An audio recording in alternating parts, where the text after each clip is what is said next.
একই শহরে বাড়িঘর থাকা সত্ত্বেও কেন হোটেল এসে থাকতে হলো? সময়ের সাথে সাথে ঘটে যাওয়া ঘটনাগুলো কি আর মানুষের মন মতো হয়? মানুষ যা চায় তা পায় না, কিন্তু যা পায় সেটা চায় না। সব সময় না হলেও কিছু কিছু ক্ষেত্রে কথাটা সত্যি। আসসালামু আলাইকুম, কেমন আছেন সবাই? হুট করে দুইজনে মিলে হোটেল এস্টেটে চলে আসলাম। রাজশাহী শহরেই বাড়ি, কিন্তু তারপরেও রাজশাহী শহরের মধ্যে এই হোটেল এস্টেটে চলে আসলাম। অ্যাড্রেসটা হলো রাজশাহী কুমারপাড়া মোড়, সরকার টাওয়ার, আরং শোরুমের পরের বিল্ডিং। সেখানে আসলাম। তো আমরা লিফটের পাশে চলে আসলাম। এখানকার রিসেপশনটা আমার কাছে বেশ সুন্দর লেগেছে। শুনেছি এখানে খুব রিজনেবল প্রাইজের মধ্যে রুম পাওয়া যায়, বাজেট ফ্রেন্ডলি আর কি। অল্প বাজেটে সুন্দর সুন্দর রুম থাকবে, এই কারণে মেইনলি হোটেল স্টেটে আসা। যদিও এটা একদমই নতুন বানিয়েছে। রিসেপশনে বসে ওয়েট করতেছিলাম কখন আমাদের রুমের চাবি দিবে। চাবি তো পেলাম, বাট আমি ম্যানেজারকে বলছিলাম যে আমি রুমগুলো কিছু দেখবো, তারপরে রুম চুজ করব।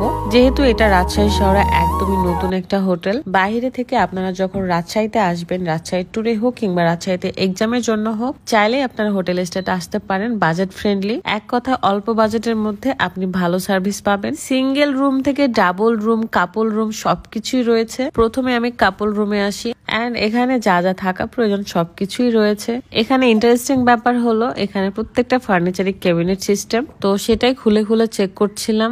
রাত আমাকে বলছিল যে তার এই কাপল রুমটাই বেশি ভালো লেগেছে। তারপরেও আমি চেয়েছি যে অন্যান্য রুমও চেক করব। কাপল রুম থেকে ভিউটা এত সুন্দর লাগছিল, রাজশাহীর এই রাজমুকুট রোডটা কি সুন্দর হয়ে দেখা যাচ্ছে। আর হ্যাঁ, আপনারা কিন্তু মন কাড়ার মতো একটা ছাদও পাবেন, সেটা একটু পরে দেখাবো। তার আগে দেখায় ডাবল বেডেরও আপনি হোটেল রুমটা পেয়ে যাচ্ছেন। এইরকম রুম আমি ফার্স্ট টাইম দেখলাম, যেটা সত্যি কথা আমার কাছে খুবই ভালো লেগেছে। আর এখানকার প্রত্যেকটা স্টাফের হোক বা এখানকার যতটা সার্ভিসম্যান আছে, সবারই ব্যবহার অনেক বেশি আন্তরিক ছিল। আসলে আপনি যেখানেই যান না কেন, সেখানকার মানুষগুলো যদি আপনার সাথে আন্তরিকতা দেখায় তাহলেই আপনার ভালো লাগবে, তাছাড়া কিন্তু মোটেও ভালো লাগবে না। এখানে হোটেল রুমের ভাড়া 1500 টাকা থেকে শুরু। এরপর আপনি যত ভালো রুম নেবেন তত একটু করে প্রাইসটা বাড়বে। তারপরেও ভালো রুমগুলো খুব একটা বেশি প্রাইস না। তাই বলেই রাখি, যখন আপনারা বাইরে থেকে রাজশাহী শহরটা ঘুরতে আসবেন, ট্যুরে আসবেন, এক্সামে বা অন্যান্য কোনো কারণে, তখন অবশ্যই হোটেল স্টেটে আসতে পারেন। আপনাদের অনেক বেশি ভালো লাগবে।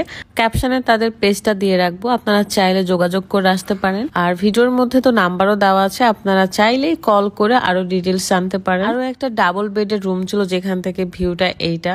তাহলে লোকেশনটা তো বুঝেই গেলেন, রাজশাহী আলুপট্টি যমুনা বিল্ডিং এর 5 তলাতে। ওয়াশরুম গুলো বেশ বড় বড় ছিল। পরে রাত বলে তার পানি খেতে ইচ্ছে করছে, মানে পিপাসা পাইছে, তো তারে পানি নিয়ে গেলাম। আর সে আমার সাথে দুষ্টামি করতেছিল, মুখে ফু দিচ্ছিল। আর জানি না কেন তার এই ফুয়ের বাতাসে আমার অনেক সুরসুরি লাগছিল।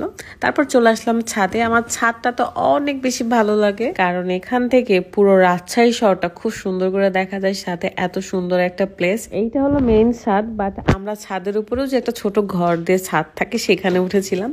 যারা রাজশাহীর মানুষ তারা কিন্তু চিনতে পারবেন এই ছাদটা, সেটা হলো নুকজা রেস্টুরেন্ট ছিল যে ছাদ, সেইটাই ওই বিল্ডিং এরই 5 তলায় আর কি। যাই হোক, আরো একটা সুন্দর রুমে আপনাদেরকে নিয়ে এসেছি। এখানকার ফার্নিচার গুলো ক্যাবিনেট, এন্ড আমার কাছে অনেক ভালো লাগছে। প্রত্যেকটার বেলকনি অসম্ভব ভালো ছিল, ভিউ গুলো দেখা যায়। নিজের শহরে যখন একটা নতুন হোটেল হয় তখন তো দেখতে আসতেই হবে, এই কারণে আমরা দুইজনে মিলে চলে এসেছি। আর এটা ছিল ডাইনিং, চাইলেই আপনারা এখানে বসে খাবার খেতে পারবেন। সো ভালো থাকবেন সবাই, আল্লাহ হাফেজ, আসসালামু আলাইকুম।